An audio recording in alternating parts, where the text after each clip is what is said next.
Hello. Hello, good morning. Am I audible?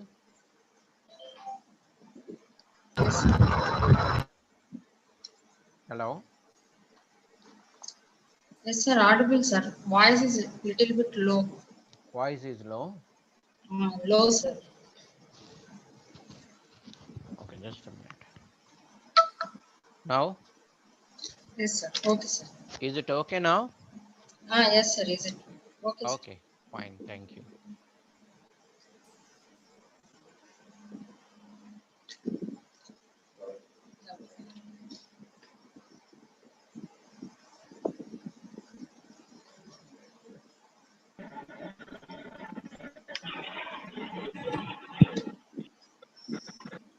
Dhanraj గారు మీరు connect అయినప్పుడల్లా sound వస్తుందండి.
A very good morning to everyone. Myself, Dr. G. Saujanya, Assistant Coordinator of IQAC, VSR&NVR College. Respected Patron of the workshop, Sri S. Niranjan Rao Garu. Chief Patron, Secretary and Correspondent, Sri N. Sudhakar Garu. Today's guest of honor, Dr. K. Vijay Babu Garu, Government College, Guntur, my dear colleagues and participants from various states, a warm welcome to everyone to this 5-day workshop on 7 assessment criteria for NAAC accreditation organized by IQAC, VSR and NVR College in collaboration with Government College for Women, Guntur. I welcome all the participants to this second day session. Now, I request Dr. I. Keshavarao Garu, Department of English, to introduce today's resource person, Dr. K. Vijay Babu Garu, Government Degree College, Guntur. Over to Keshavarao Garu. Thank you, ma'am.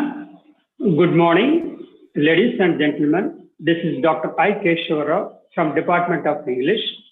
I welcome all of you to the second day of a 5-day workshop on the 7 assessment criteria for NAAC accreditation.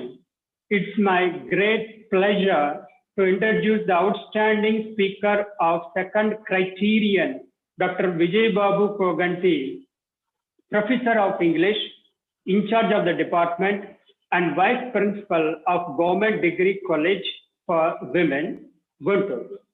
Coming to his persona grata, Dr. Vijay Babu was born on 10th August 1966. And coming to his academics, Doctor of Philosophy in English has been conferred on him in the year 2014. Sir has proved his latent talent and achieved many distinctions in his academics. He has had many feathers in his cap throughout his teaching career span of 3 decades. He has dedicated his teaching profession to the less fortunate in the society and the teaching fraternity. His contribution for the growth of students is phenomenal. He has touched upon many factors connected with ultimate development of students and teachers. Whenever he worked, he is able to command, respect, and win the hearts of the colleagues, superiors, subordinates by virtue of his knowledge and leadership qualities. He has designed curriculum, lesson plans, ICT tools, and workshops for learn-centered methodology. Sir has organized more than 50 teacher training workshops for English language teachers and students. Sir has selected for e-teacher training on internal scholarship by the University of Oregon in the year 2009 and 10 in critical skills, critical thinking skills, and interactive web tools for classrooms. He has carved a niche for himself as a delegate in many national and international seminars, and he has contributed more than 25 research articles in international journals. He has edited 6 books. Pro Skills is one of his best books, which was prescribed for undergraduate students in Andhra Pradesh. He is a bilingual poet, translator. He has published 2 anthologies for poetry and 1 translation. He has made more than 50 live presentations on Mana TV. He has acted as state resource person for NAAC. He was a member on several board of studies. Dr. Vijay Babu, by dint of his vast exposure, expertise in learning, devotion, dedication, coupled with integrity and self-reliance, he has held many honorary posts. He won many laurels for his brilliance. Dr. Vijay Babu received the Best Teacher Award of AP in the year 2017. Expecting many such contributions from you, sir, you will be successful in putting your thoughts so effectively for the benefits of our fraternity. With these a few words of your profile, I take leave of you. Before I taking leave of you, I'm very much grateful to the management of the college, IQAC, and the UGC cell for giving me this opportunity. Over to Vijay Babu. Thank you, sir, for your authentic information. Now, I request our eminent resource person, Dr. K. Vijay Babu Garu, to present his insight of criteria to learning and evaluation. Welcome you, sir. Thank you. Hope I am audible. Yes, sir. Okay. Thank you for your kind introduction. Good morning to you all. Good morning, special good morning to the management of VSR and NVR College, the chief patron, Sri N. Sudhakar Rao Garu, Sri Niranjan Rao Garu, the IQAC team, the technical team, and all my fellow colleagues. Good morning to you all. I'm happy to present some of my experiences and share some of the perspectives of NAAC with reference to teaching, learning, and evaluation.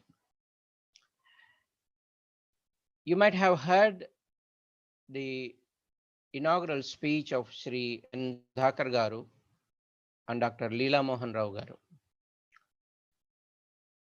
They do provoke us to retrospect and introspect as teachers before we start off this teaching, learning, and evaluation criterion.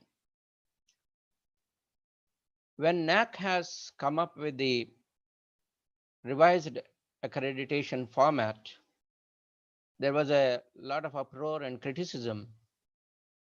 But if you just go through the 7 criteria critically and try to link yourself and your institution with these, you will certainly agree that NAAC has come up with a very transparent and critical format of assessment and evaluation. Yesterday, it should have started with the criterion 1, but unfortunately, due to certain mishap, it was not able to take place. And it started off with the third criterion, that is research. The first pillar for any academic institution is curriculum. And then the next step is teaching, learning, and evaluation. And then comes research. I'm going to make it a bit interactive. Instead of you being passive listeners, try to participate, try to interact. And there are some 3 or 4 quizzes in between. Please try to follow and raise your hand and answer the questions. I request the moderator, the technical moderator, to connect to me whenever there is a raise of hand. And we can discuss the doubts at the end of the session. Let me share my screen.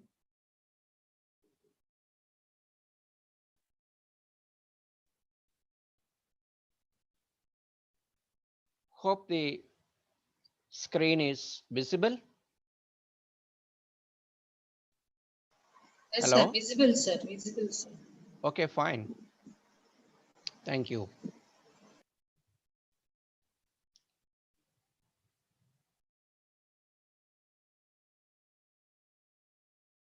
It's getting converted into the full screen mode. In the meantime, let's talk about certain basic aspects of teaching and learning. As you know, student in the past was more motivated than the present one. And the teachers were more committed, and I don't have any offense to the present day teachers. But whenever we talk about teaching and learning, I hear teachers talking about their job, which has been the same in the past and also in the present. But what I observe is the present day teacher's job is more difficult, and at the same time, the present day student's job is also more difficult. In the past, when we were all students, we did not have any diversions. Classroom, teaching, learning more and more, acquiring more knowledge and trying to sharpen skills was our primary job as students in the past.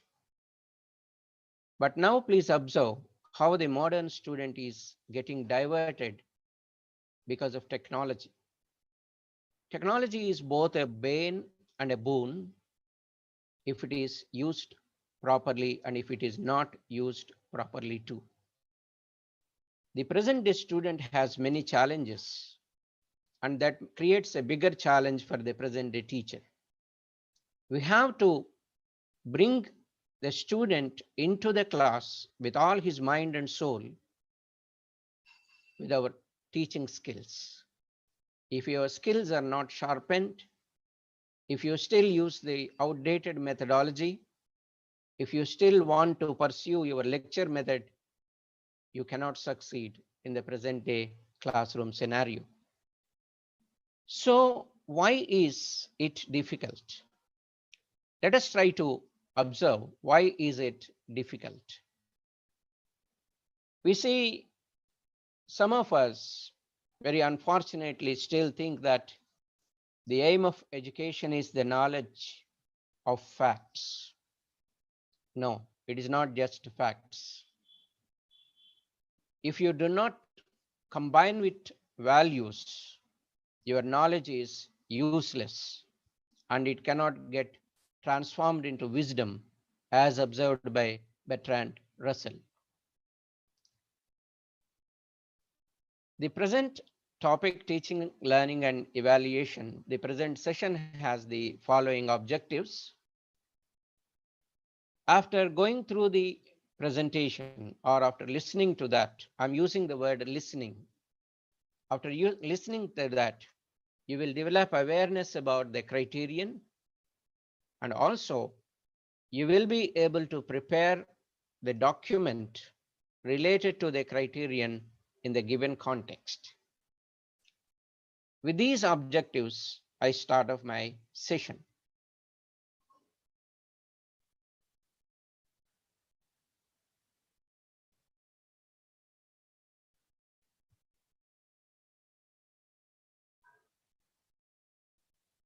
You know, teaching, learning, and evaluation, these three components are interconnected, and the other two do not exist without the first.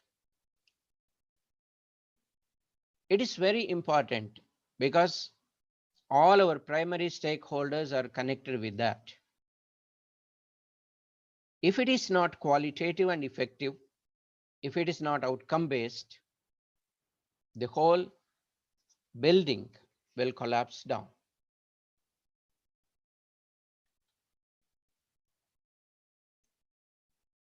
Let us have some overview about these things.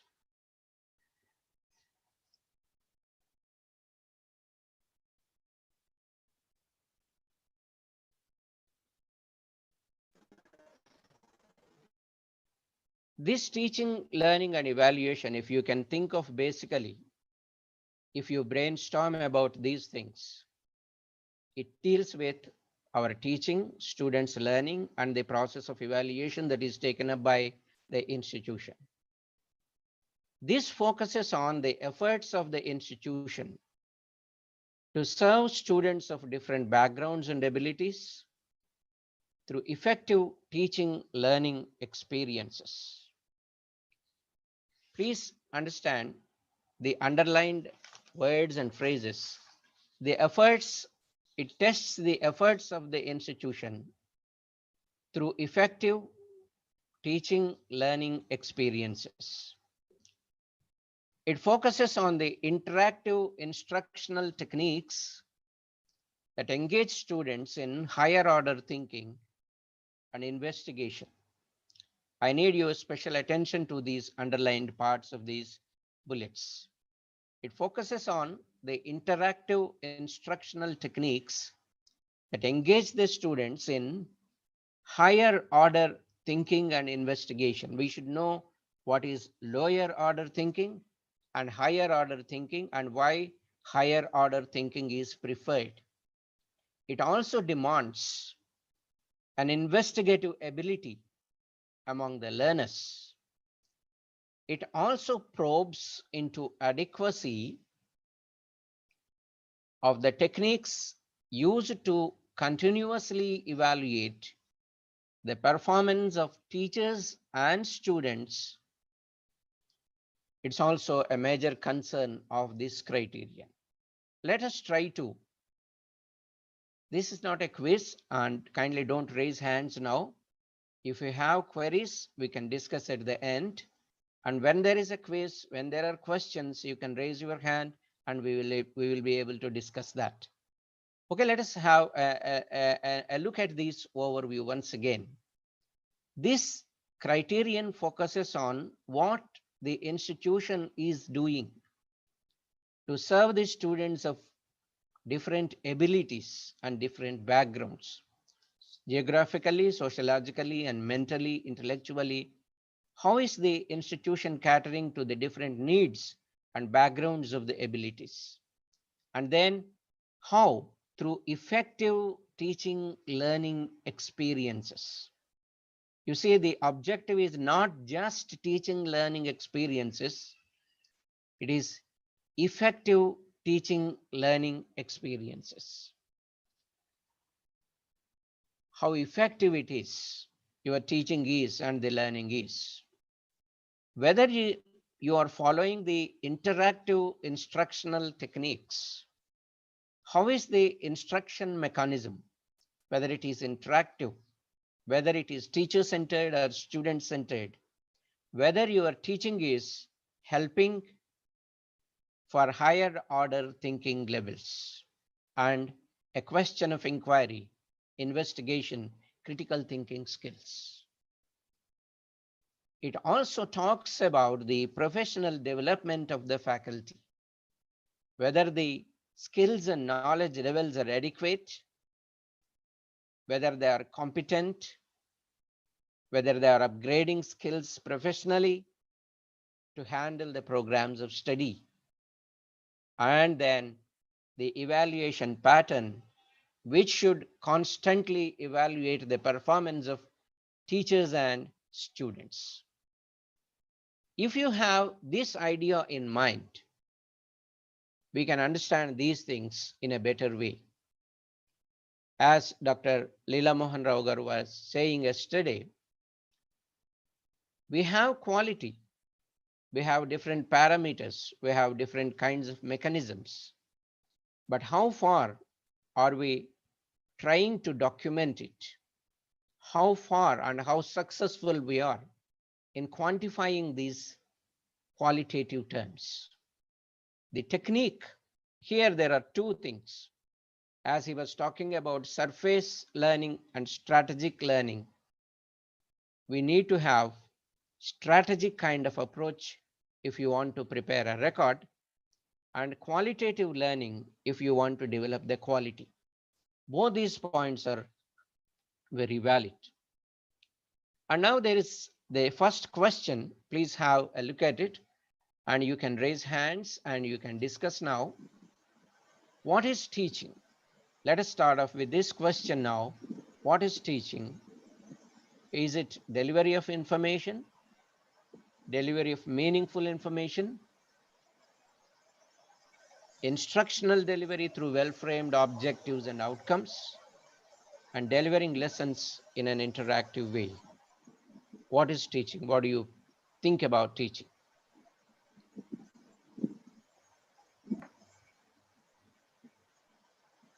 Anybody? You can type in the chat box the answer of it. C. Yes, somebody is saying.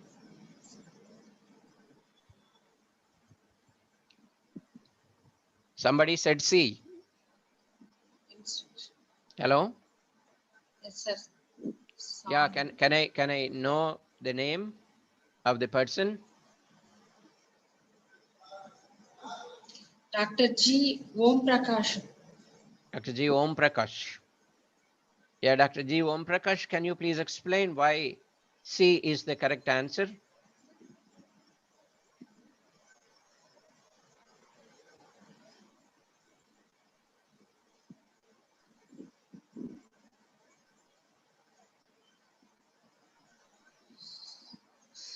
All Dr. four, Om sir. Prakash? Someone is.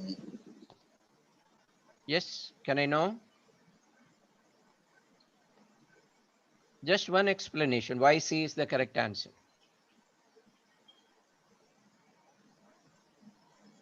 Okay. Teaching is not just delivery of information. That can be done by the newspapers, that can be done by the internet, and any information you can obtain online or offline. If you just enter the classroom to deliver information, to give the facts that are there in the text or in the lesson, it's not teaching. If you want to make it meaningful also, it is not teaching. If you want to deliver your lessons in an interesting way, talk for 45 minutes or 50 minutes in a lecture method in the class and coming out with a feeling that I have delivered a wonderful thing today, that is not also teaching. When you try to plan your teaching or instruction, you must have well-framed objectives and outcomes in mind, and you must be able to deliver them to the students in the interactive method. Yes, two other participants raised the hand. Can you just briefly mention that? Anybody, please? The moderator?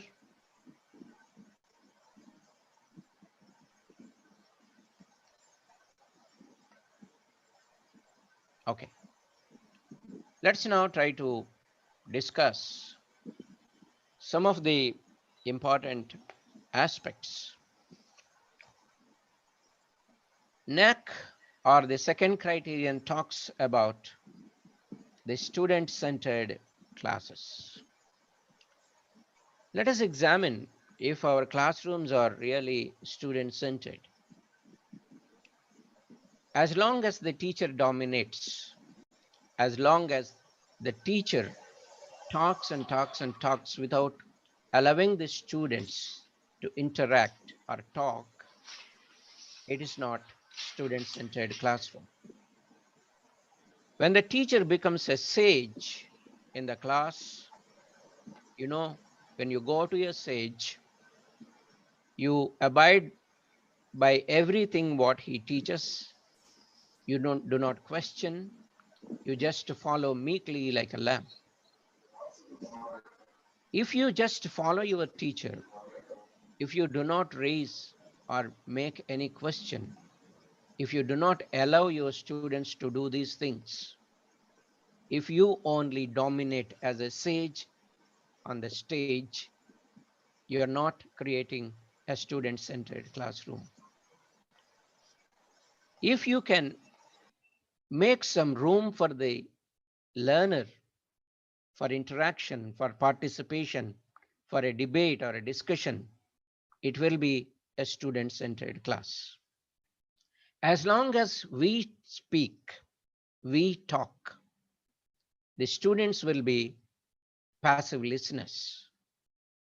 And if we expect the same kind of passive listening from our students, we are not student-centered teachers. We need to involve them in the active learning process. We talk about democracy. Democracy is for the people, of the people, by the people, etc. If you apply the same definition for student-centered classrooms, it's a classroom for the students, by the student, and of the student also. As long as you occupy the central stage, as long as you keep your students in the margins without giving them freedom for interaction in the class, it is an autocratic, teacher-centered classroom. Give him room, allow them to the center stage, and you be in the margins, allowing them, monitoring them, guiding them. You become a facilitator here. When you become a facilitator, you are creating a student-centered class. You involve them in more activities. You involve them in tasks. You make them pairs. You create a wonderful participatory atmosphere. That makes a great student-centered class. As long as the students are passive listeners, you are not promoting them for individualistic thinking.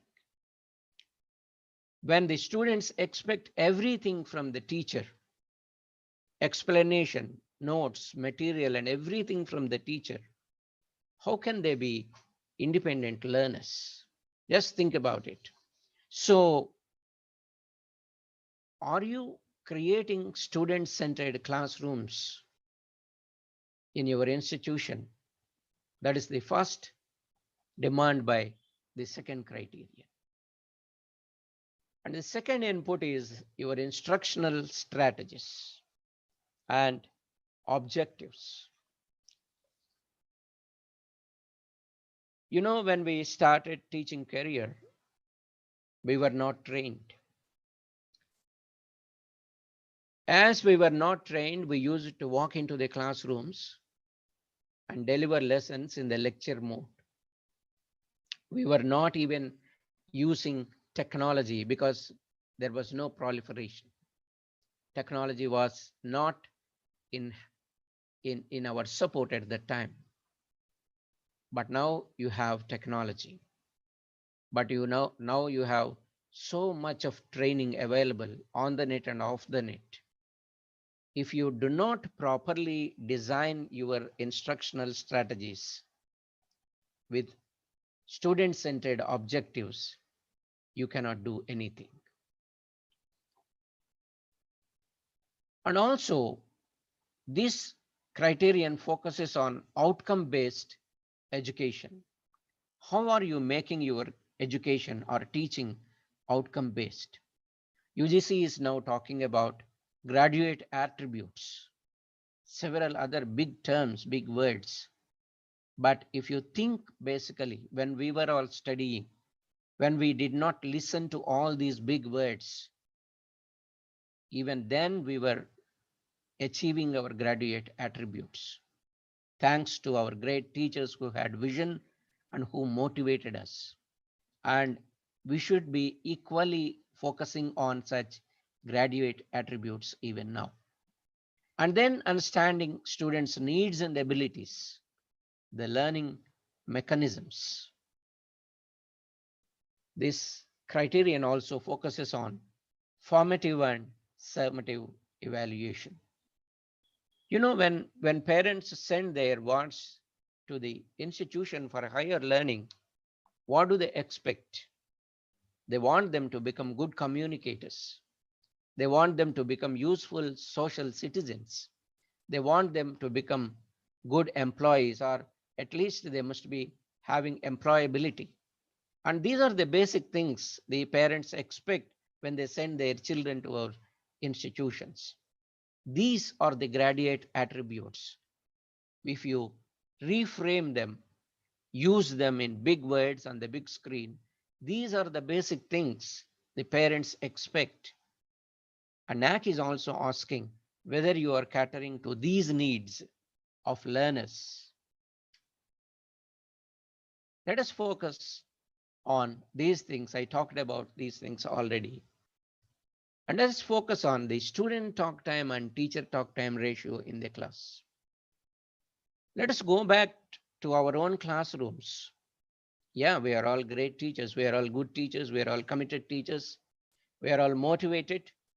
But still, let us go back to our own classes and think, what is the ratio of student talk time and teacher talk time? Are we allowing them to talk? If the teacher talk time is 80%, with student talk time only coming to 20%, where is the student-centered class? So let us try to increase that student talk time. I'm talking about student talk time in a creative way, not the students talking in the class. When they are involved in participatory activities, they will definitely talk. Your class will be a communicative class. Whatever subject you teach, let there be definitions, let there be discussions about the concepts. Let it be a student-centered class with more student talk time. Are you planning for such student talk time classes? Is the learning process active? We can have so many reasons for presentation. Sir, we have a lot of syllabus. The semester system is not allowing us for active learning process. We need to complete syllabus, we need to run along, we have evaluations, we have mid exams, so on and so forth. But still, are we involving them in active learning process? At least 3 days in a week. How can we make them participate more and more? I'm going to talk about several activities like that. Are we promoting rote learners or individual thinkers? Are we really democratic in the class? These are some issues which we should think about. NAAC wants us to think about them in terms of quality and quantity. If you show something, they will be able to understand it in a better way. If you just tell them, they cannot understand.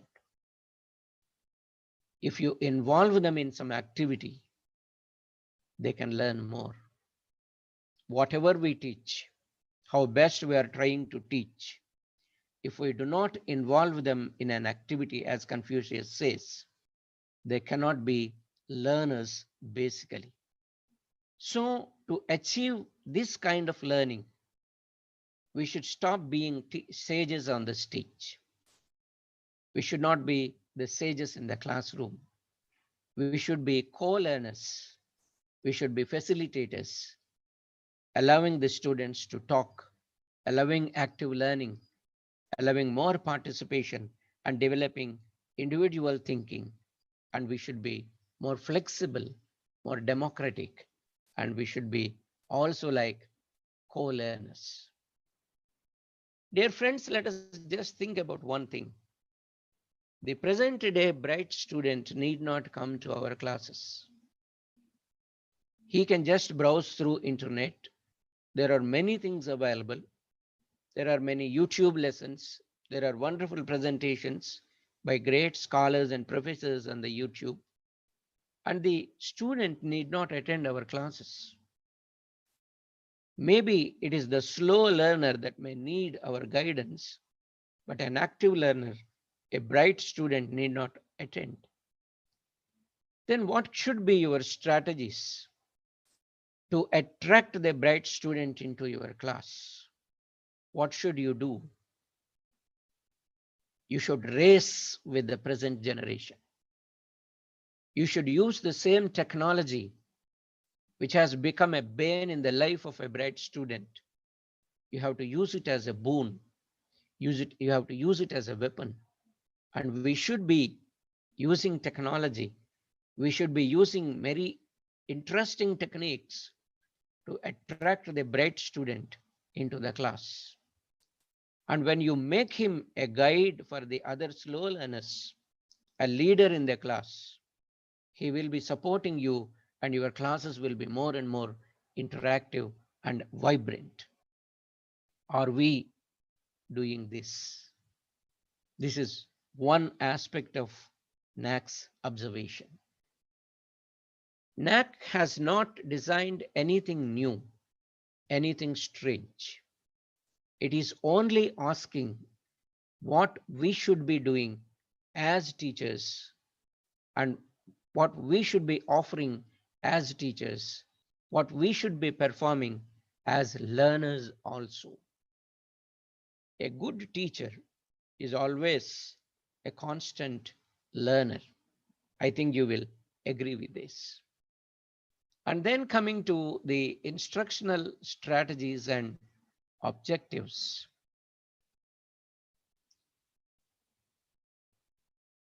Are we planning our lessons carefully in the student-centered way?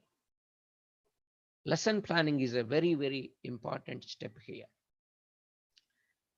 When you try to deliver your instruction, you should have a plan for that. It is a route map before you enter your class. You know, the way I taught my lesson 20 years ago is now different. When I tried to teach Ode to Autumn by John Keats 25 or 28 years ago, I was rushing through my lesson. I was trying to complete it. I was not mindful of the learners. I was not thinking whether they were communicative, whether I could make them communicative. I was happy then that I taught them well. I did not even know how to write a lesson plan at the time. Dear friends, as you make a route map or as you try to do advance reservation, plan tickets, plan hotels, and plan everything before you take up a journey, we should also plan lessons. We do not plan lessons mechanically because we were asked by management or the commissioner or anybody else. It is our primary responsibility to plan the lessons. And how should we plan the lesson? When you plan your lesson, You must have some objectives in your mind. When you have outcomes of the lesson in your mind, you will frame those objectives like that. Whether your lesson is, that particular chunk of lesson is meeting the learning styles of the students, the multiple intelligences of the students, whether it is catering to the slow and advanced learners, what kind of methodology are we choosing to deliver that particular lesson? Does it need participatory teaching or learning? Does it need collaborative learning? Does it need experiential thing? Are you going to demonstrate something? Is it lecture-based lesson or activity-oriented lesson? How many minutes are you going to deliver the lesson and involve the students in many activities in your 50-minute chunk? All these things, they come into your lesson planning. Some of you must have been planning lessons well. Some of you must be writing objectives also, the SMART kind of objectives. And you see, outcomes, successful outcomes will not be possible without calculated SMART objectives. Are you making it participatory, collaborative, experiential, project-based, and problem solving? Which of these are involved in your objectives? Are you following the pre, while, and post-teaching method? You know, we can recollect our successful teachers who used to start off with an anecdote, with a story, connecting us to the lesson. And then they deal with the lesson. And after that, they give us some activity for assessment. This kind of division, the pre part of the lesson, the while part of the lesson, and the post part of the lesson with good objectives will certainly yield good outcomes. Are we sincere with the lesson planning part? NAAC asks all these things. And in the coming part, I'm going to share with you what are the perspectives of NAAC about teaching and what are the documents we have to prepare and how we should go about. I'm going to focus on all these things. And then the most important part, that is ICT. Are we using ICT in the class? We know the answer well. Yeah, it is not just showing a PowerPoint. It is not just playing some audio file in the class. When you plan for ICT also, you have to plan your lesson carefully. Which aspect of ICT have you chosen? What is your methodology for that? What kind of activity are you planning with the students? And how the ICT tool is going to be a very successful tool in your hands as a teacher. These are very essential things. And then if you focus on the next one, that is outcome-based education. Today, the new education policy also talks about the outcome-based education. It is not something new. When your student enters the class, he also has an expectation about the outcome of the class. Whether I am learning anything after the class or not, what have I learned? How did I learn? And what should be my next step? That's always the thinking of the bright student. The bright student always calculates, measures how he is going about with the process of learning. Are we trying to plan for these outcomes or outcome-based teaching? What are these outcomes after all?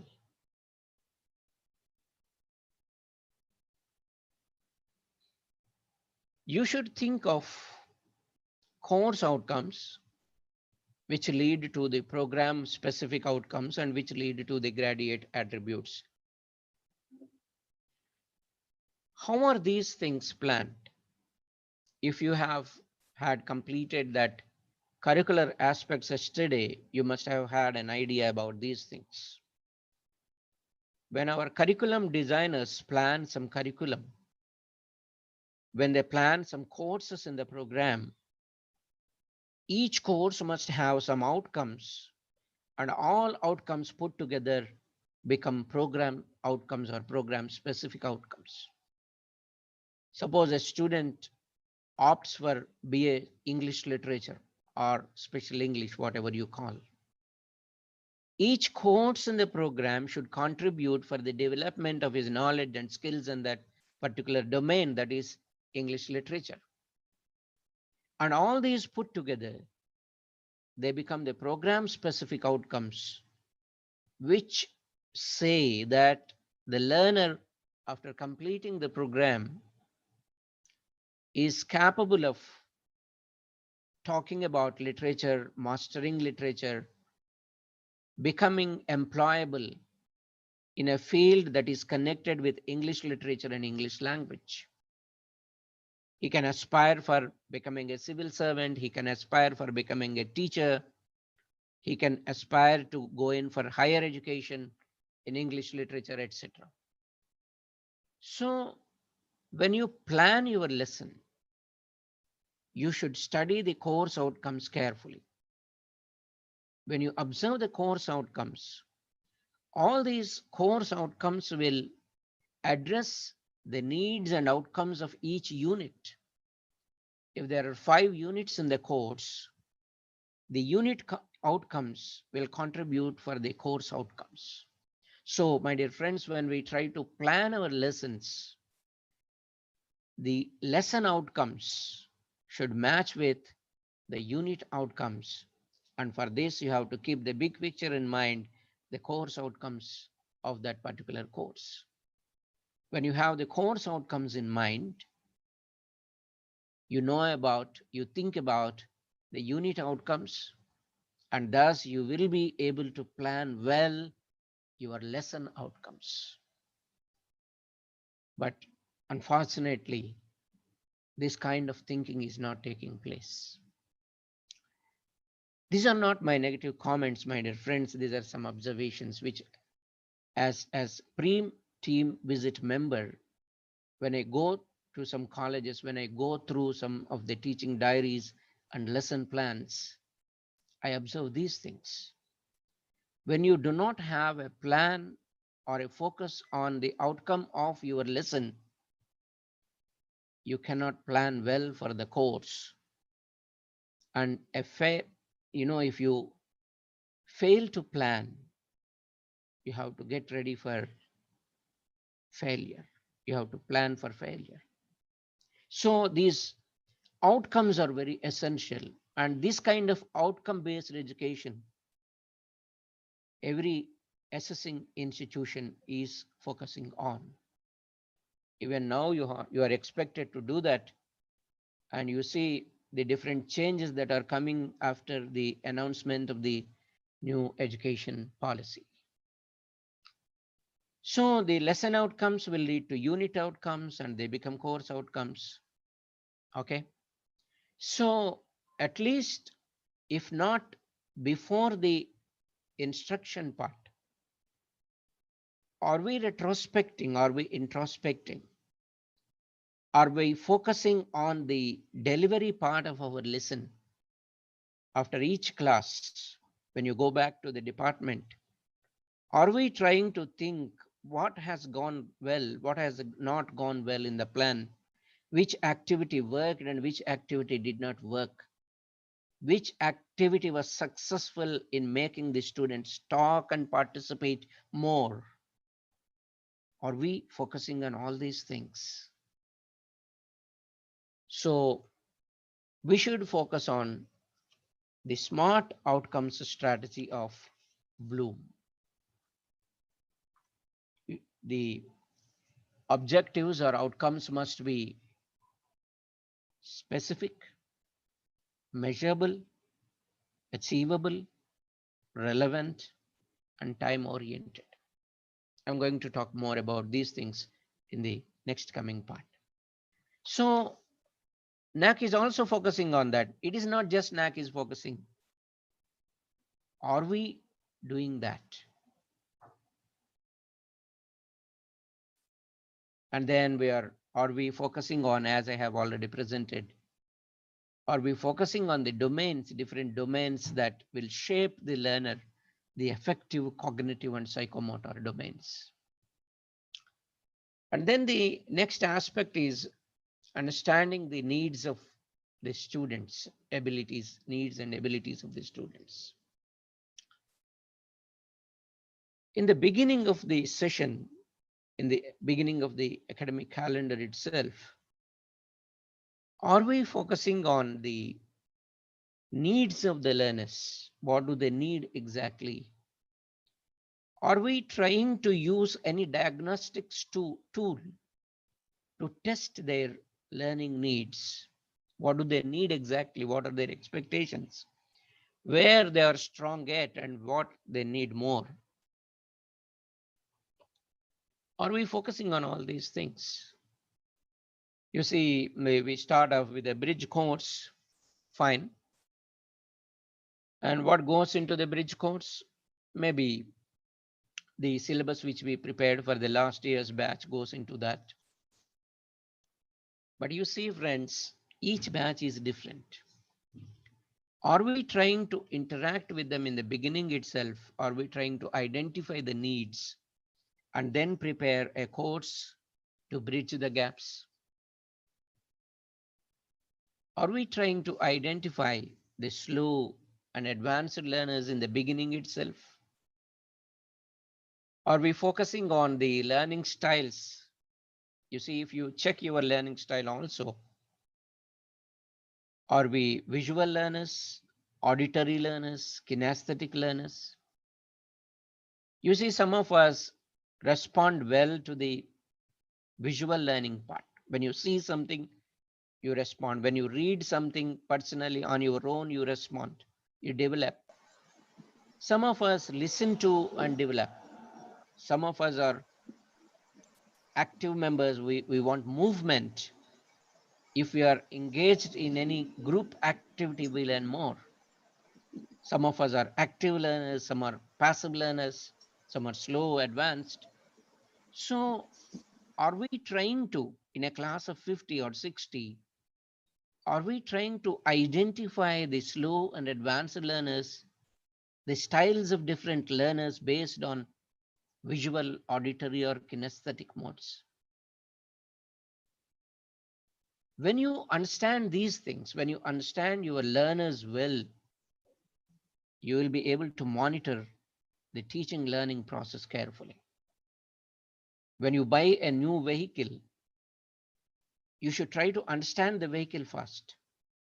You should know how you can apply brakes and how you can accelerate, you can hold.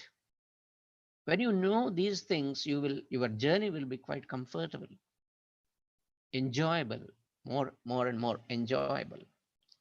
So if we know about the needs and abilities of our students in the beginning itself, a journey will be, the teaching learning process will be very comfortable. Are we really serious about the teaching, learning, and evaluation part?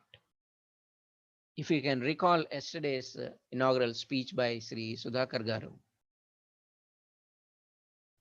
he has posed very pertinent things, very pertinent questions. And as teachers, we should think about these things well, very critically. Are we really serious about these things? Understanding the learners, catering to the needs of the learners, offering them the right input. We should be serious. You see, the accreditation agencies like NAAC or NIRF are expecting qualitative outcomes. Okay, we can say we have great quality. Yes, but are we presenting them in a quantifiable way? It is the biggest question. If you look at the current grades of several great institutions across the country, most of these great institutions have lost their A grade. You refer to anything, any bigger university, bigger institution, very reputed institutions also, from A to B, B plus, B double plus, they have fallen to. I don't say they have fallen. As Dr. Lila Mohan Garu was saying, the parameters have changed. What we thought once, they were very great, they were great activities, they were the best processes, they all have lost their shape. The definitions are all now changed. With the exploration of technology and new methodologies, student-centric practices, what you call the big paradigm shift. Because of these things, NAAC has redefined each concept and parameter, and they are now asking us for the quantifiable things.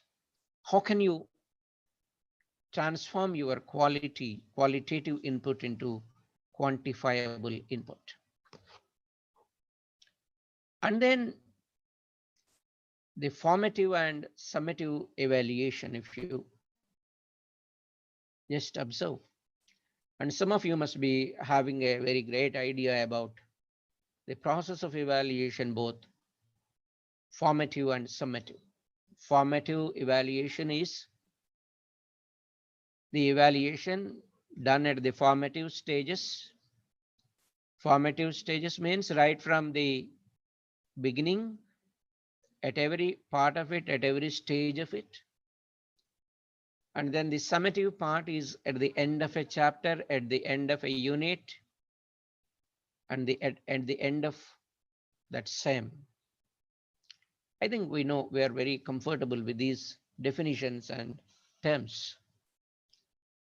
Are we serious about these formative and summative evaluation? In most of the institutions, what I have observed is the formative evaluation is not in its true shape. We are trying to evaluate, but in a mechanical way and, in a student-friendly way. You see, our teaching part must be student-friendly, and the evaluation part need not be. If you are very friendly when it comes to evaluation, you are spoiling the learner. What I've been observing is the teacher announces 2 or 3 questions beforehand, before a week, and maybe 2 of those will be given as assignment or in the unit test. Yes, the student is given 20 on 20. The teacher does not even care or consider, I'm sorry if I am a bit critical here, what are the mistakes done by the student? As a teacher, as a guide, are we trying to address them? Are we really addressing? Are we giving guidance where the learner needs it? No. Yes, the whole process of evaluation of 50 or 100 scripts takes only 1 day. I really feel surprised. I'm not talking like a sage here, my dear friends. To evaluate one script, it takes a lot of time because you need to observe it. You need to observe the conceptual presentation, the writing skills, the errors in spellings, etc. And then you have to award marks. When you give 20 on 20, please think about the response of the student. Sometimes most of we teachers are becoming ridiculous objects in the hands of the learners because the learner knows that he cannot get or she cannot get those many marks. But we are awarding. So we need to think whether this formative and summative evaluation we are talking about is really serious. Is it outcome based? We should know about it. Are we following any steps of learning from Bloom's taxonomy? Which part of learning are we focusing on? Are we focusing on the first two steps, remembering and understanding? Are we focusing on the application part, the analysis part, evaluation? And after the evaluation part, is the learner able to create something on his own? Are we doing this? If we examine most of the question papers are copies of the past year's papers. We do not keep the learner's needs in mind. We do not think about their abilities. We do not think about anything. We just focus on the first two levels, remembering and understanding. Where is the application part? As we are not focusing on the application, analysis, evaluation, creation parts, most of our students are not able to develop the higher order thinking skills. The thinking skills are very low. They focus on remembering and understanding. Even the understanding part is a big question. And we need to think about these things very seriously now. When you try to evaluate the learner in the formative stages, it need not essentially a question paper with two questions. You can evaluate him in many formative ways. You can evaluate through a quiz whether the student is able to follow you or not. Individual tasks like clauses, give fill in the blanks, multiple choice questions, a small discussion, a kind of jigsaw practice, jigsaw reading and presentation, and then the peer teaching methodology, group discussion, project, seminar, panel discussions, poster presentations, combining both the lower order and higher order thinking skills. Are we doing this at the formative stages? We need to do. And what is happening at the summative stage? Are we giving open-ended or close-ended questions? If you give a close-ended question, it will not promote any kind of thinking. What am I doing? I'm presenting. I'm giving a PPT. That's a closed thing. If you give an open-ended question, why should we attend a webinar? It's a big thing. Are you attending a webinar? Yes, I am. It is close-ended.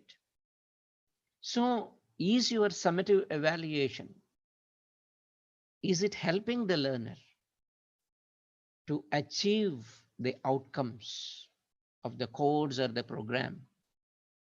We have to think about. Are we promoting creative and critical thinking skills? Or it is just a rote learning?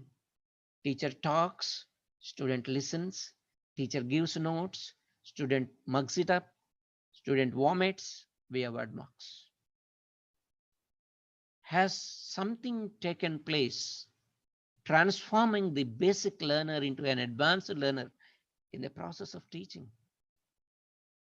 Can we do that or can't we do that? We can do that. Which part of thinking is our evaluation focusing on? Maybe in the beginning part of the year, it will be LOT. But is the learner capable of achieving HOT at the end of the session? These things are very, very essential. Dear Niranjan sir, I will get back to you. If you have a question, kindly note it down and we can discuss these things at the end of the session. At which stage of Bloom's taxonomy are we stuck up? Or are we moving? We need to focus on these things. And NAAC also asks us to do these things. If you can focus on these qualitative formative stages and summative stages, the outcomes are quite visible and practical. Yeah, here is my second question for you, right? One of the following is a HOT question. You know what HOT is now, higher order thinking. One of the following is a HOT question. Can somebody give the answers, please?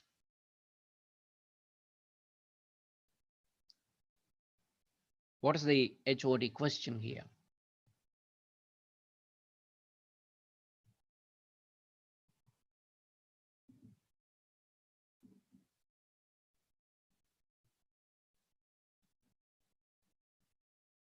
Any answers?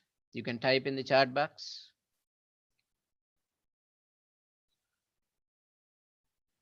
Any answers?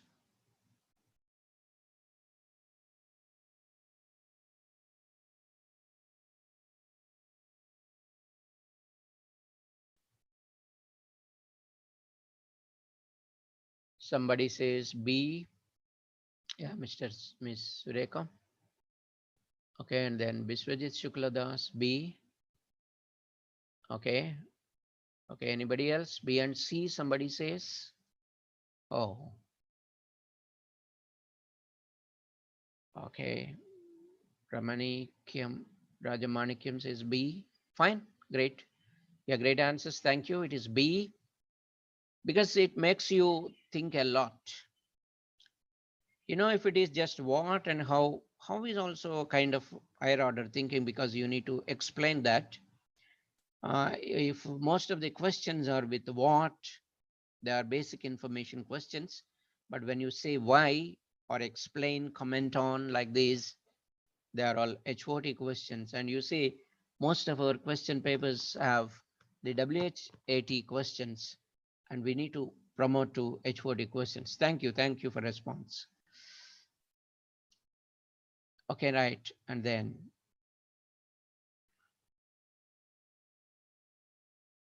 let's move in for the next one.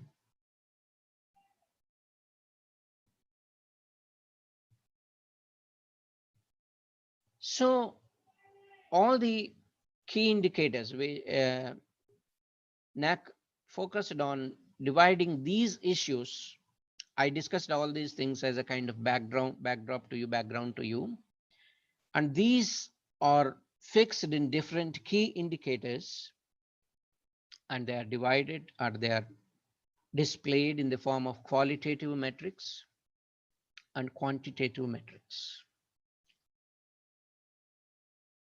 You see, without a background knowledge of all these things, you cannot understand the prompts of these SSR carefully.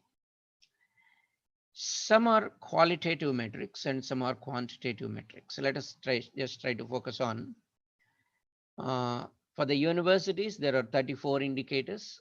For autonomous colleges, there are 34 once again, because an autonomous college is also like a mini university. And then the affiliated or constituent colleges for UG, they will have 31 key indicators, and for PG it is 32.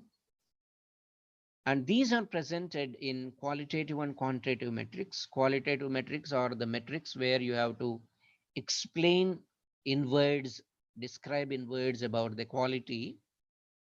And the university will have 36. The autonomous colleges will have 35. Affiliated colleges also will have 35. Please observe the chart here carefully. And then the quantitative metrics. For a university, there are 79. The quantitative metrics are the metrics which demand for data in the form of charts, graphs, etc. A lot of data has to be presented. And then the autonomous colleges also have 72. That's why most of the autonomous colleges are losing grade here, because we were not used to the quantitative kind of thing. The UG colleges also have 58. Right, and putting together the qualitative and quantitative metrics come to all the key indicators, etc. 107 for autonomous colleges and 93 for affiliated. And let's now focus on the key indicators. We talked about all these things, and now let us try to pass on quickly also. The first key indicator of the second criterion 2.1 focuses on student enrollment and profile. And then 2.2 focuses on catering to student diversity. What kind of diversity are you catering to? 2.3 is about teaching learning process, which all the things which we talked about will be reflected in these prompts. And then 2.4 is teacher profile and quality. 2.5 is evaluation process and reforms. 2.6 student performance and learning outcomes. And then 2.7 is student satisfaction survey. Please focus on all these things. What we discussed, what we have just discussed just now, they'll all be reflected in these things. It focuses on your admissions, the profile of the students, and how diversified your students are. How are you catering to different diversified students from different communities, locales, and then your process of teaching and learning, how strong it is, and what is the quality and profile of the teachers, and then the evaluation process and the reforms you have undertaken, performance of the student and learning outcomes, and then finally the student satisfaction survey. You see, this second criterion is the most important criterion which enables an institution to survive. If your institution is able to survive successfully, it is because of the strong second criterion. So think about it. Think about these things carefully. And if you look at the weightages, the chart speaks like this. Student enrollment and profile for autonomous colleges is 20. The affiliated colleges, it is 40. Kindly friends, kindly mute one of your mics. Somebody is talking there. And then regarding students diversity, the autonomous colleges have 30 and affiliated colleges have 50. Teaching learning process, it is 50 and 50 once again. But for university, it is only 20 because they focus more on research. And then the teacher profile and quality, it is 50 and 60. But the universities and autonomous colleges have same kind of weightages, 50 and 50, because the expectations are very high with reference to the autonomous colleges. And then the evaluation process and reforms, it is 50 for autonomous and 30 for affiliated colleges, because in the autonomous college, the examination cell plays a major role because it has to create everything. It takes care of summative and formative evaluation. The student performance and learning outcomes, You please observe this. In autonomous colleges, it is 50, and affiliated colleges, it is 60. And the student satisfaction survey, it is 50 marks and 60 marks put together. For the autonomous, it is 300, and for the affiliated colleges, it is 350. Okay. With all these things in mind, let's move on to observe how we will be assessed by NAAC. See, regarding the student enrollment profile, NAAC focuses on admitting students to the programs through a transparent, well-administered mechanism, complying with all the norms of the concerned regulatory and governing agencies, including state and central governments. It's about the admission procedure, how transparent you are, how are you complying with the norms of the regulatory state or central agencies. All the institutions do follow that, do follow the rules and regulations for reservations, etc. But what we miss is the documentation part. I'm going to talk about the documentation part very soon. You see, if you do not keep a record of all the admissions, you will not be able to provide the data that is asked by NAAC from time to time. Then complaints to the various regulations, we do follow that. Most of the institutions do follow that. Representation of student community from different geographical areas and social, economic, cultural, and educational backgrounds. This data is very important, and all the managements or the administrative in charges should focus on, if you are going for submit SSR for after 5 years, you have to check the admission procedure for each year and prepare a consolidated sheet regarding the various parameters demanded by NAAC. For 5 years, we need to prepare. You cannot cook up things because the admissions were already over, but you are able to understand and present the data very carefully. And then regarding catering to student diversity,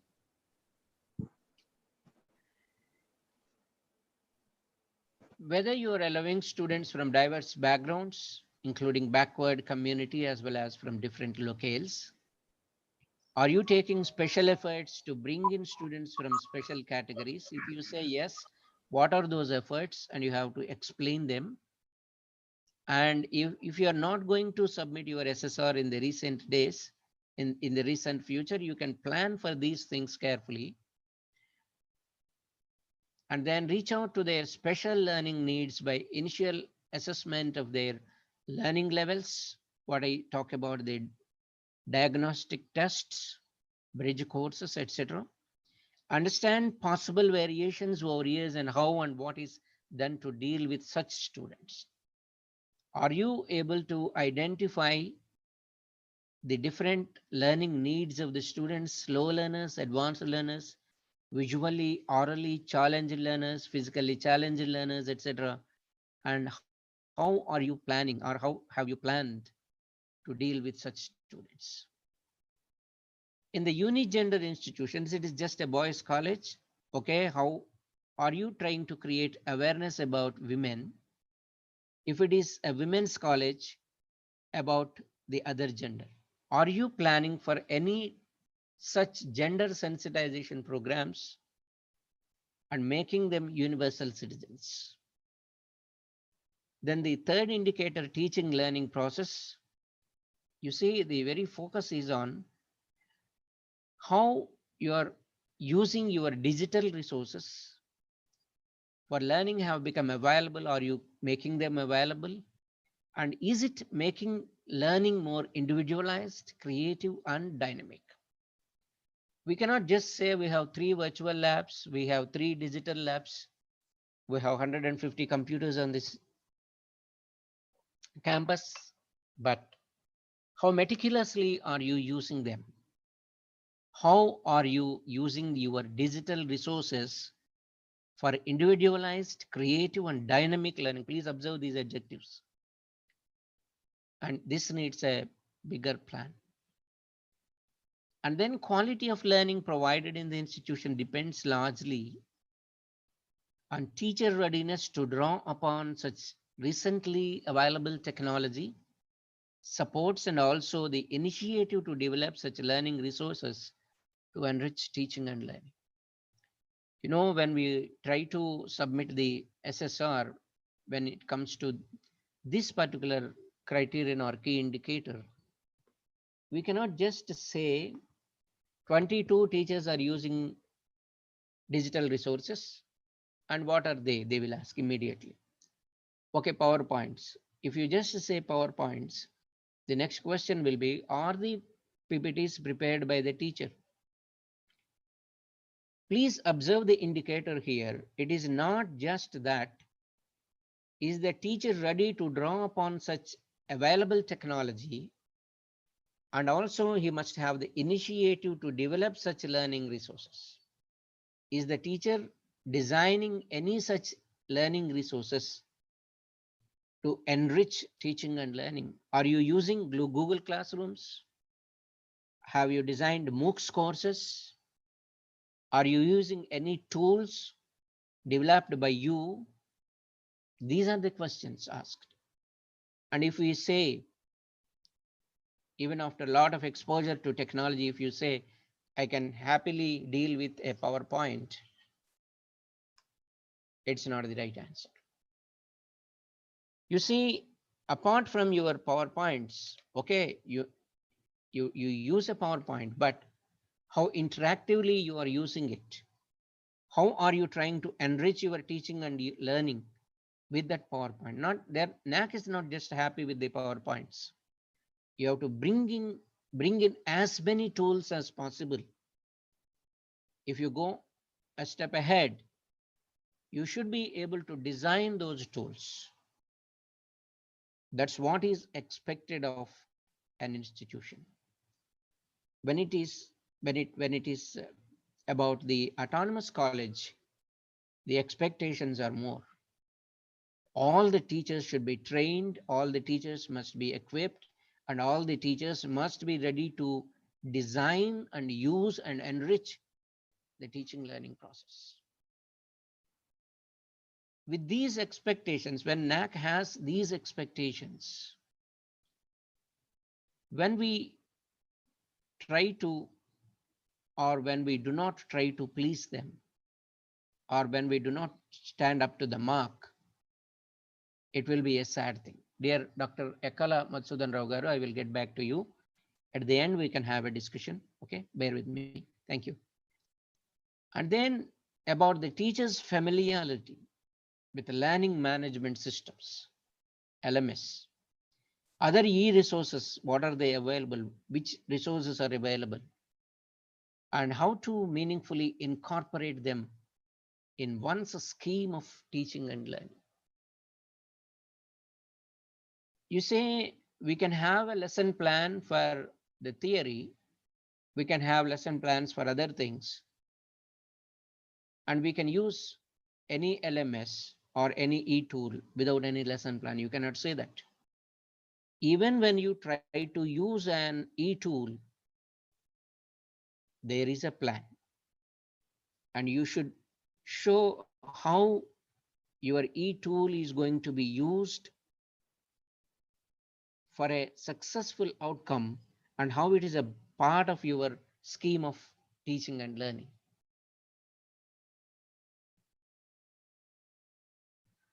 And the teaching learning part continues. You see the diversity of learners in respect of their background, abilities, other personal attributes, they will also influence. This is a very important question. The teaching learning modalities of the institution are rendered to be relevant for the learner group? Is your teaching relevant or not? If it is not relevant, there is no future for the learner. That's why when you frame your objectives, when you think of the outcomes, you must think of the relevance of the input. If your input is not relevant for the learner group, the group will not have any future. That kind of futuristic plan for teaching and learning is demanded. And then the learner-centered education through appropriate methodologies, is it there on the campus? There are two things here. One is the education, whether it is learner-centered and whether it is following appropriate methodologies. Based on the concept you teach, you have to choose your methodology. I already talked about these things. Is it a lecture or lecture activity or any experiment like that? Whether the learner-centered education should be completely learner-centered. It is the 21st century methodology. Whether the institution is following, institution means we teachers, whether we are following this learner-centered education through appropriate methodologies. You may ask me, how does the NAAC know about these things? Because you are expected to upload all your lesson plans, teaching diaries, etc. onto the SSR portal. The SSR, the third party, will automatically compare and get back to you with some queries again. If you cook up and upload also, there will be questions about it. So we should be very, very cautious and careful. What are the methodologies or learner-centered practices? Like participative learning, allowing the learners to participate. Experiential learning, whether your learners are able to experience the concept in the class, whether there is any hands-on practice. Suppose I teach prepositions. Am I giving any hands-on practice as part of my lesson? I talk about the input for 10 minutes. I demonstrate through some activities, and then I will involve them in experiential learning in every class. So is this being done? Is the teacher planning for any collaborative learning, pair work, group work, small groups, etc.? And then interdisciplinary collaboration, is it taking place? Facilitating effective learning. It is not, once the learner clears the SEM and exam, the learner forgets everything about it. No. It should be sustained till the end of the program and beyond the program also. I cannot forget my teacher's class and Paradise Lost even now. That's how it should be beyond the class. Then it will be very effective.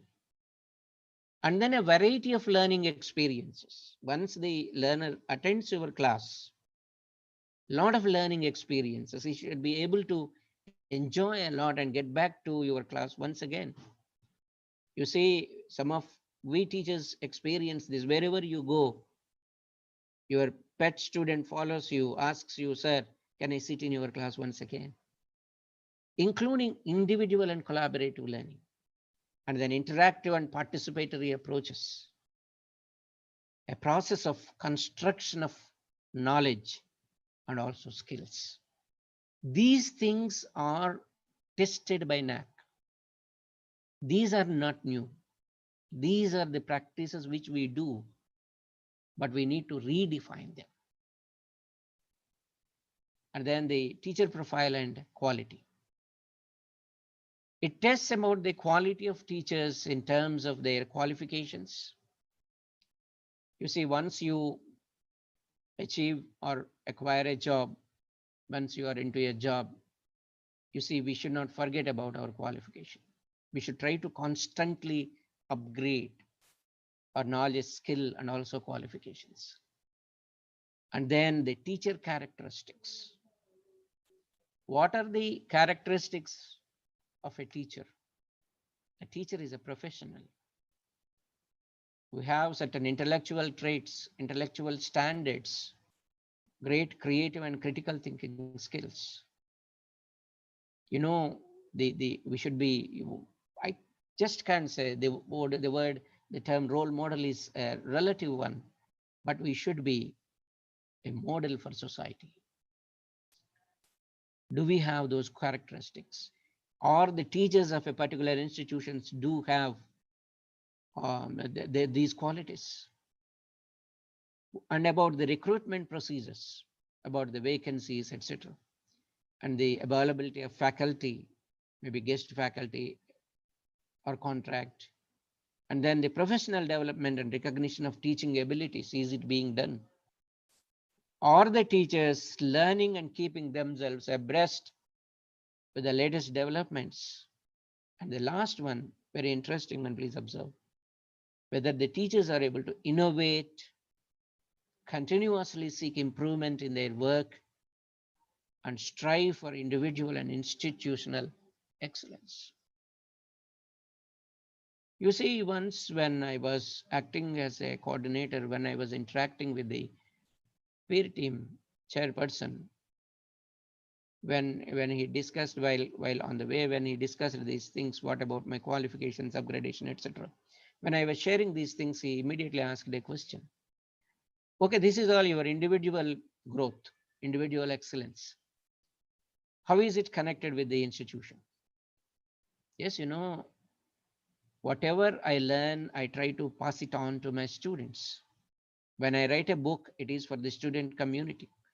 When I deliver a guest lecture about what I have learned to other teachers, I'm passing it on to the teachers. When I said these things, he accepted it. So it is not, let us not think just how a single teacher's excellence will contribute for the excellence of the institution. Yes, it does. Your excellence, your upgradation of skills, your achievements, they contribute for the achievements and excellence of the institution. And NAAC will definitely test on these things. And then the evaluation process and reforms. The first thing is assessment of teaching, learning, and evaluative processes and reforms. How is the institution assessing teachers, assessing learning, and the processes of reforms also? And then to increase the efficiency and effectiveness of the system, whether evaluation process is developing feedback system to provide development in using feedback, about the competence of the students, innovative evaluation process, whether the PSOs and COs are attained. The examination system actually tests the PSOs and COs. I talked about these things, program specific outcomes and course outcomes. The quality of questions, I just gave you an example. It should not be always the LOT questions.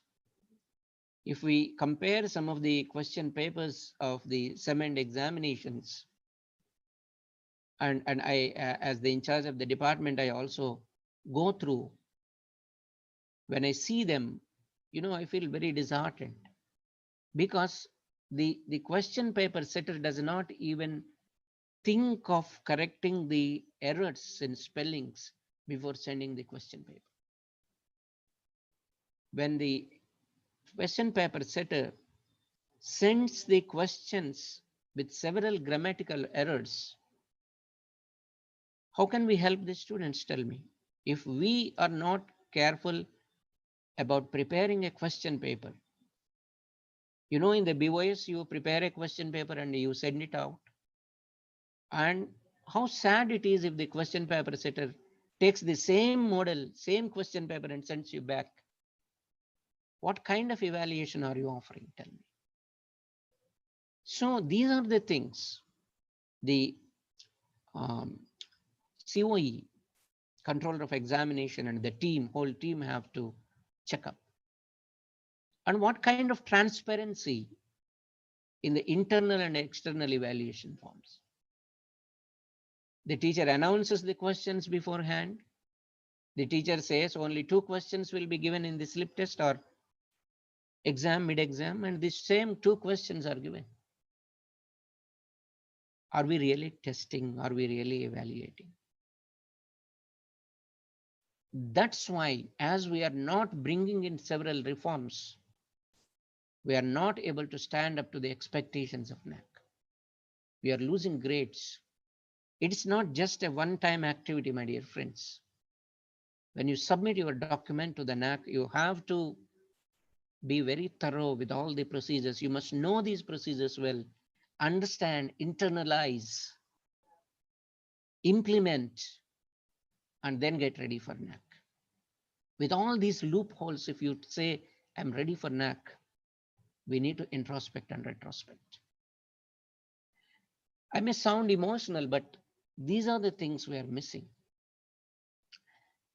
And then the extent of development in using feedback system, regularity in the conduct of examinations, declaration of results, as well as the regulatory mechanisms for prompt action and possible errors, about your grievance redressal mechanism, about setting of papers, about conduct, what are the reforms you have planned after each exam. These are the things that will be focused on by NAAC. And then the student performance and learning outcomes, 2.6 key indicator. Students are our primary stakeholders, right? So the student performance is important. And we need to realize the learning outcomes, which are specifications of it. You see, what a student should be capable of doing on successful completion of a course and a program. NAAC focuses on your evaluation, whether it is focusing on the completion of course or program outcomes. These outcomes are very important at every stage, maybe in teaching, learning, or evaluation. And then finally, you teach him, the learner learns, and after that, how satisfied is the learner? There is a survey. Are you conducting this survey every time? After every segment, are you taking feedback? Feedback is not just something that is prompted by teachers. We need not say, my dear student, my dear darling student, write something good about me, you know how I treated you, you know how I awarded marks. No, it's not that. Let it be an impartial, critical, constructive, suggestive feedback. It showcases the quality of your teaching learning process. It tells you whether the learner has identified the strengths of teaching as well as the possible improvements wherever those improvements have taken place.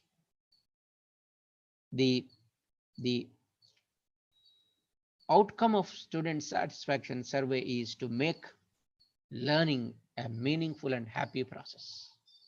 If it is done, the student satisfaction will be great. It focuses on the comforts the students are offered in the institution. It focuses on the teaching learning process, and a sample survey will be asked online, and then your students have to respond. So this is the outline of the key indicators. And here is a third question here. It is a matching exercise, my dear friends. Take 2 minutes to go through. On one hand, you have the aspect of it, and on the other hand, you have the key indicator. Please go through the aspects and match them with the key indicators. Take 2 minutes, no problem.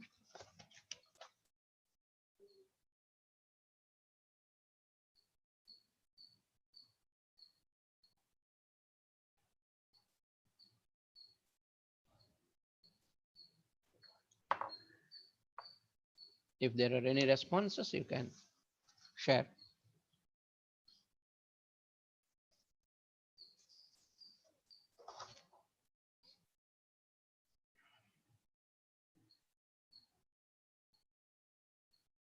Anybody?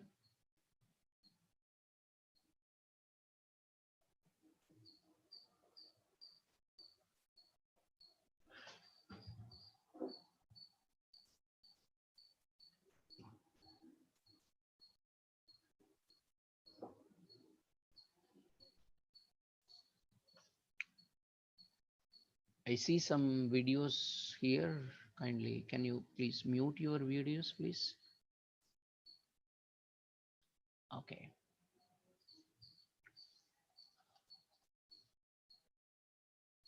Any answers?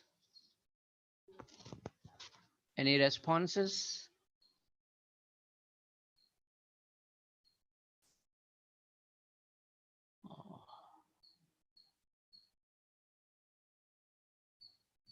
Oh.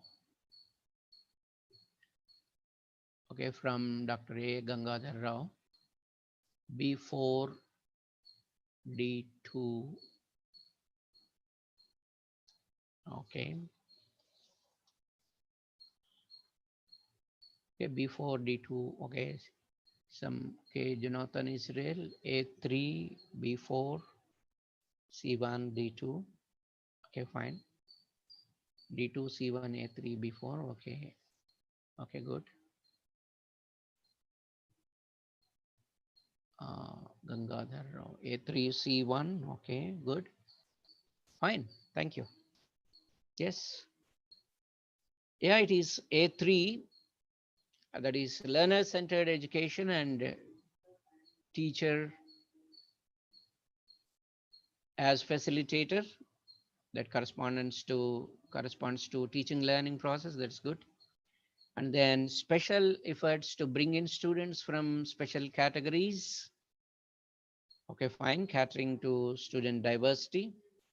And then identification of strengths of teaching as well as the possible improvements.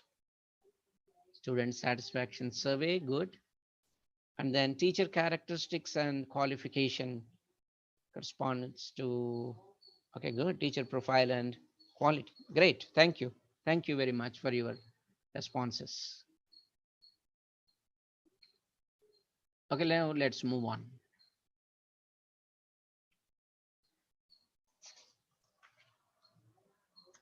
Now let's have a quick look. Let's have a quick look at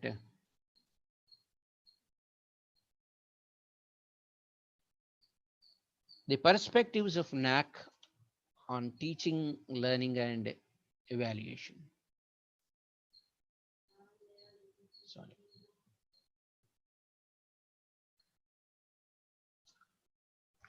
This is dealt under qualitative metrics. Okay, fine. Yeah. I discussed all these things at length, all these aspects at length. And these are the prompts from qualitative metrics.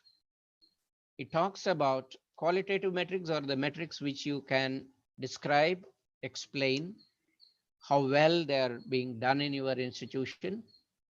And when you talk about them, when you describe them at length, you should be able to provide the data as a kind of evidence.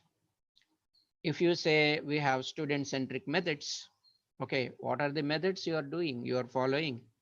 Are there any examples? Are there any case studies?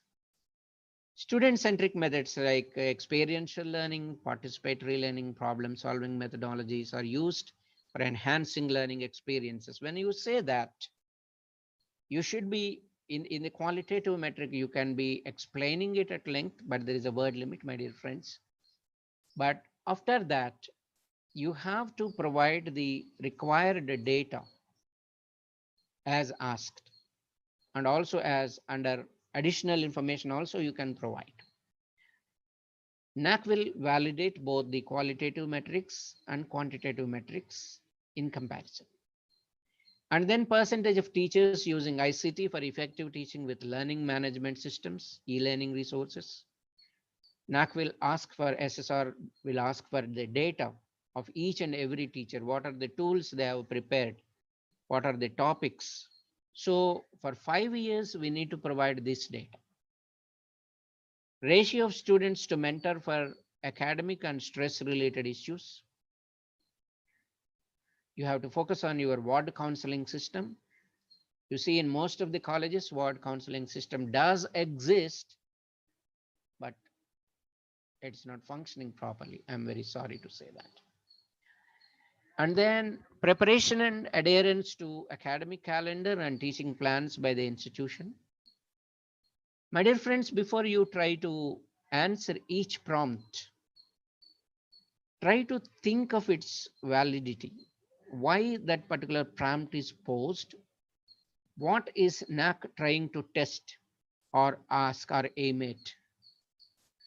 When you say we have an academic calendar, it immediately asks for uploading your teaching plans, because your teaching plan will correspond with the academic calendar, and if there is any kind of gap between these two, NAAC will definitely point you out. Whether you are strictly and sincerely following your academic calendar is the question there. Nothing should be for namesake. We should remember that. When you say we have that, we have X or Y or Z, it should be there in a qualitative way, and you should be able to project it in a quantitative way too. And then average percentage of full-time teachers with PhD during the last 5 years, percentage of full-time teachers who received award, recognition, fellowships, national, international, from government recognized bodies during the last 5 years. Teachers profile and teachers excellence. And then the impact of your reforms on the examination procedures, processes, including IT integration, continuous internal assessment on the examination management system. I talked a lot about these things, and please try to understand the prompt on your own. And the next one is very important. Program outcomes, program specific outcomes, course outcomes for all programs offered by the institution are stated and displayed on website and communicated to teachers and students. Why students? If the student does not know about the outcome after a course or a program, it will be waste. His whole life on the campus will be a waste. We have to communicate in advance to the students. The institution communicates to the teachers communicate to the students in a cascade. It's a cascading effect. And you have to display the course outcomes, program specific outcomes, and program outcomes in your campus and also on your website. It is not just displaying. When the peer team visits your department, the department members must be able to explain the significance and the importance of those things. This is a very important aspect. And then attainment of program outcomes, not just displaying the outcomes. How are you trying to attain them? What are the mechanisms?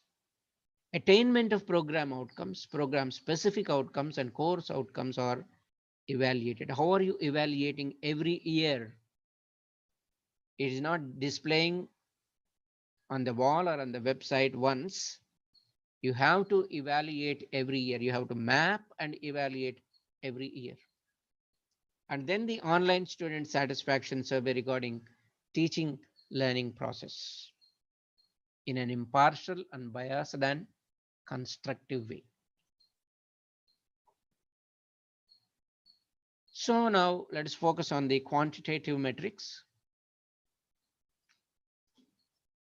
Average enrollment percentage for the last 5 years, and then the percentage of seats filled against reserved categories and various categories for the last 5 years. Please remember this. It is a refrain. And then The institution assesses the learning levels of the students and organizes special programs for advanced learners and slow learners. Are you doing it? Not just 1 year, 5 years. Student full-time teacher ratio,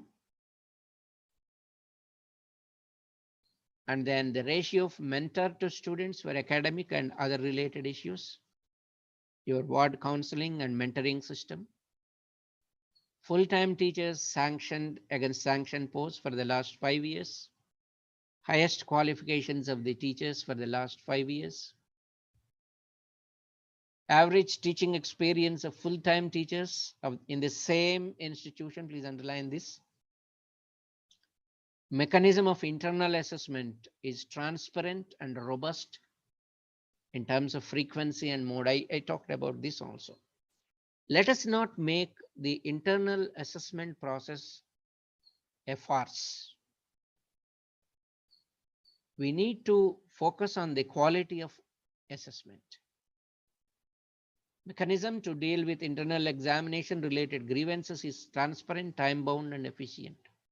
After each sem end, the controller of examinations, academic coordinator, and the heads of departments must meet and discuss various issues related to the internal exam also, and should try to make it transparent and efficient. Teachers and students are aware of the stated programs, outcomes, etc. This is a frequent refrain, not mine, but by NAAC.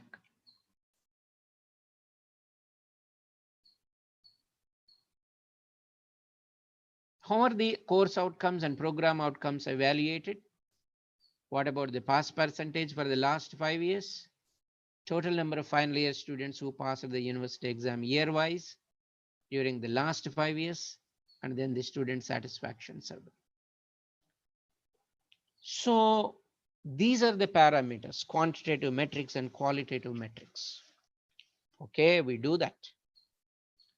We have a lot of quality, but how can we quantify the outcomes?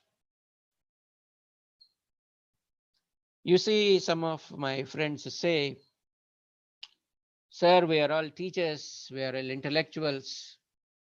Why should we do the clerical work? Why should we write the records? Yes, we are all intellectuals. But where is the proof? Okay, I taught so well. I make this statement, I taught so well. What do you mean by that well? How much? What did you do? How did you do that? You have to explain. So you have to write your lesson plans, teaching diaries, curricular plans, etc. Additional tools. You must be able to display them. You must be able to talk about them. Otherwise, you cannot quantify that.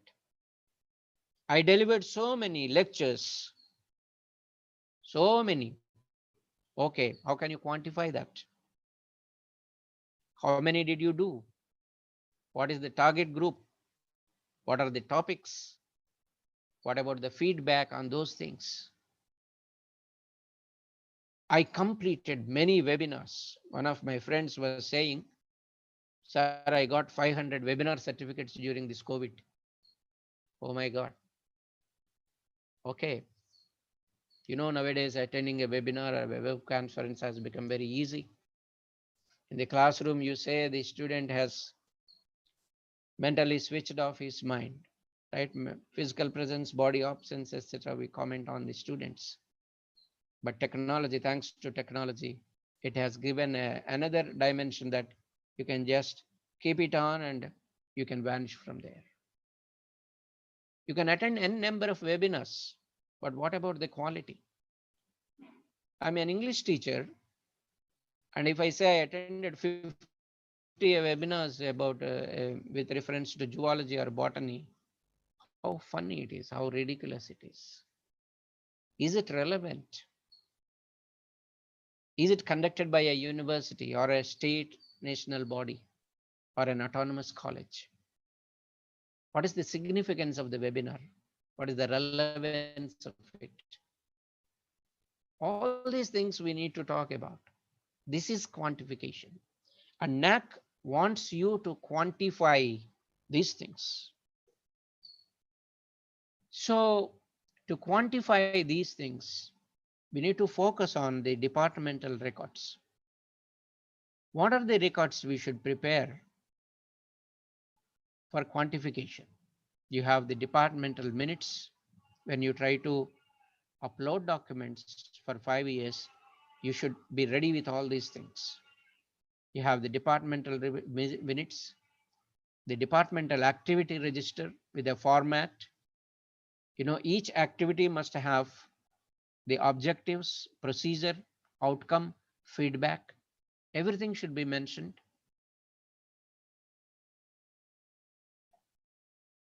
The annual calendar, whether your departmental activities are matching with the annual calendar or not. The annual academic curricular plan. Your BOS book with methodologies, program course outcomes, assessment procedure for each course as per Bloom's taxonomy. Your student-centered activities. When you say, yes, we are conducting student-centered activities. Okay, how are you conducting? Give a list of the activities by each department for the last 5 years with topics from and beyond curriculum, like the posters, small group discussions, quizzes, jams, GDs, etc. The ICT activities, ICT tools you have designed, the workshops you conducted, certificate courses or add-ons you conducted, invited guest lectures, so on and so forth. And then about the on-job training or internship record, your MOUs, your collaborative activities with institutes of great repute, your consultancy policy, different policies which you upload under research, etc. The extension activities record, community outreach programs. You see, most of the best practices are related to your community outreach, and the best practices record from each department. The result analysis record, the student awards and achievements register, student progression to higher studies, which we forget generally, the infrastructure and fund sheet for the department. When you try to present before the NAAC peer team, you need to show the fund sheet also, how much you are funded by agencies like UGC, etc. And the register or record related to seminars, workshops, other activity expenditure statement from UGC, autonomy, or CPE, or any other source. And then what are the records to be maintained by the teachers? The syllabus copy, the annual academic plan, the lesson plans, teaching diary, bridge course record, the remedial coaching record, student assignments, student seminars, student workshops, the quiz record, GD, JAM, culturals record, study projects, semester marks record, students progression record, in the ward counseling and also after the core program, orientation courses details, teacher profile, refresher courses details, research guides details, ICT tools and LMS activities, teacher achievements, research publications, etc. When you do all these things in a qualitative way, when we try to document them seriously, regularly, we can quantify these things very easily. NAAC is not asking you to become clerks. NAAC is only asking to show evidences for what you have done. That's why, my dear friends, if we can understand the concept of NAAC, if we can understand the key indicators thoroughly, if we are able to quantify them, document them sincerely, we can definitely score a better score in the NAAC.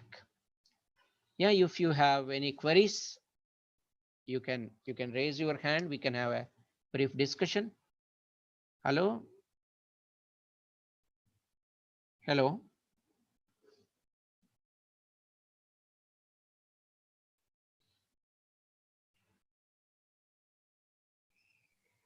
Dhanraj గారు సౌజన్య madam unmute చేయండి.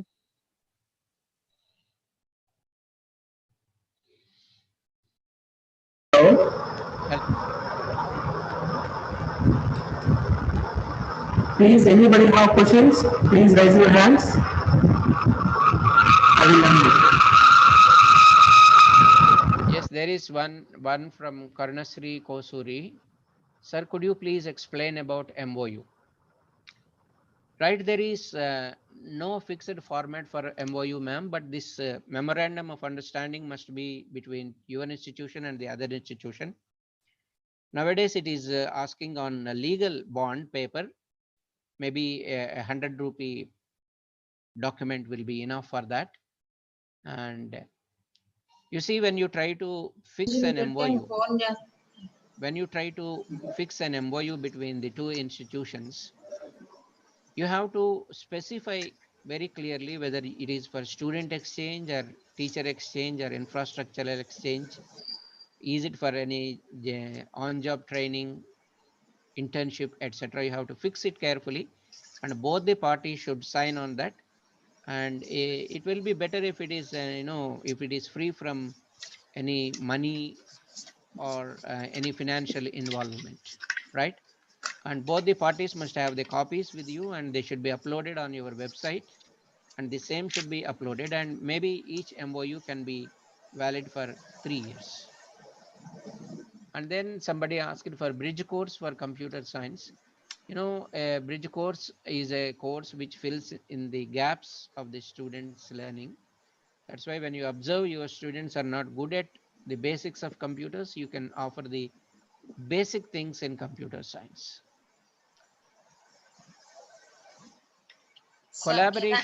Collaboration is almost like an MOU, but even for a collaboration, you must be having an MOU. And different linkages and collaborations, if you browse through the websites of the institutions, you can understand whether what you are missing and what do they have. They do have, and you can have a linkage with such an institutions, ma'am. D. Suhasini. Yeah.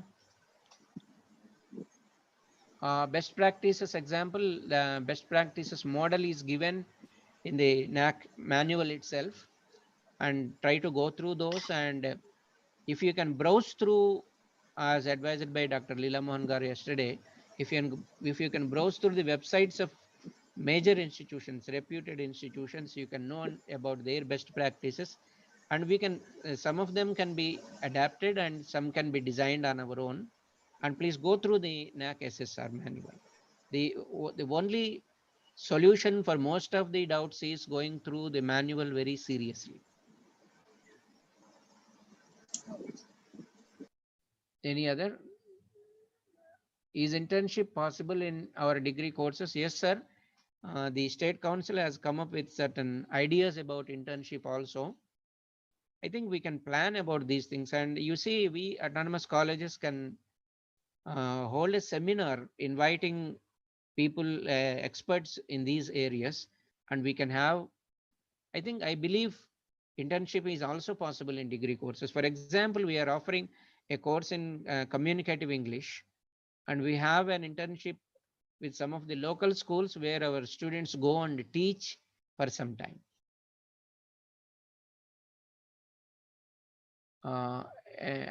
I am criterion. 1 minute. P. Surekha. What type of documents I have to maintain? We are going to NAAC next. Okay, I already mentioned some of the documents here, ma'am. Please go through that, and you can contact me on my email. I will discuss. How can a teacher with a less pay, 20,000, how can he get motivation, sir? When I started my career in Hindu college as a part-time teacher, I was paid 350 rupees. I worked in Hindu college for 7 or 8 years, at that pay. And then I was selected by Service Commission. A teacher is always a motivated one.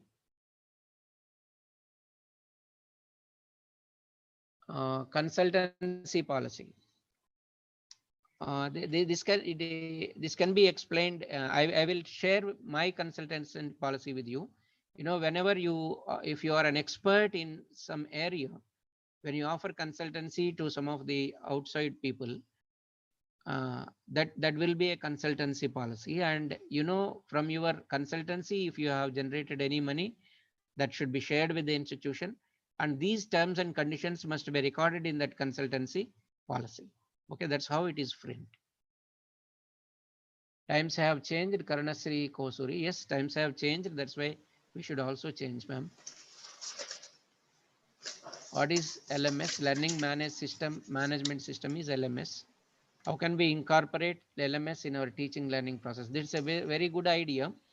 And I conducted many workshops on this, and it can be explained well, demonstrated well in a workshop.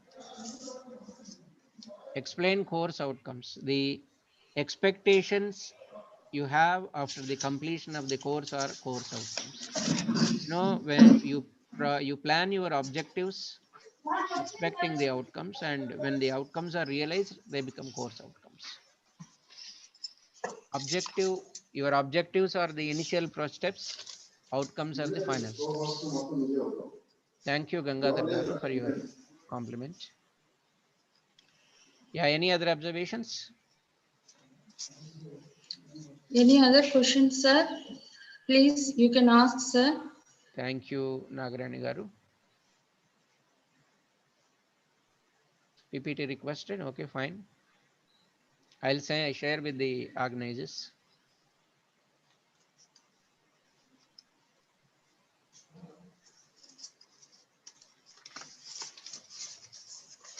Any other issues? Thank you. Yes. I think we can wind up the session. Okay, sir. Sir, we Yes. are very privileged to have you an opportunity to listen your presentation. It is very incentive, sir, on learning and evaluation, and which is very practical in the present days who are attending for NAAC, sir. Thank you, sir. Now, it's time for vote of thanks. It's my honor to propose vote of thanks on behalf of IQAC, VSR and NVR College, Tenali. I would like to convey my gratitude to our Honorable Chief Patron, Secretary and Correspondent Sri Nannapneni Sudhakar Garu for his enormous support to organize this webinar. I wish to express my gratitude to our patron principal, Sri S. Niranjan Rao Garu, for his encouragement to organize this type of workshop. My heartfelt thanks to our resource person, Dr. Koganti Vijaybabu Garu, for his expertise and keen presentation on learning and evaluation. My heartfelt thank you, sir. I extend my thanks to all the participants who are participated from more than 7 states for the workshop. Thank you for your coordination to organize this day 2 workshop. Tomorrow, we will again gather here for another criterion presentation. Thank you, everyone. Thank you all. Thank you very much. Thanks to Sri Sudhakar Garu, Niranjan Rao Garu, Subbarao Garu, Suguna Madam, and all the participants. Thank you very much. Thank you, sir.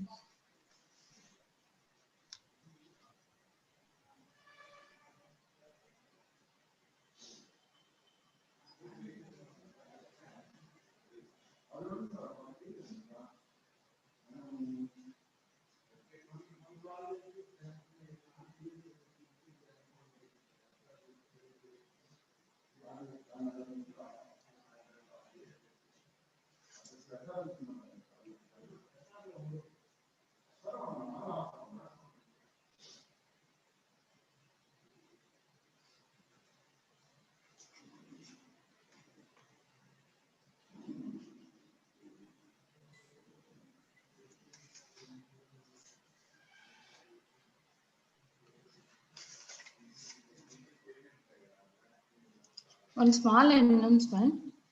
So many participants are asking for feedback form. The feedback form will be given to you in the last day session. So kindly cooperate with us. Thank you.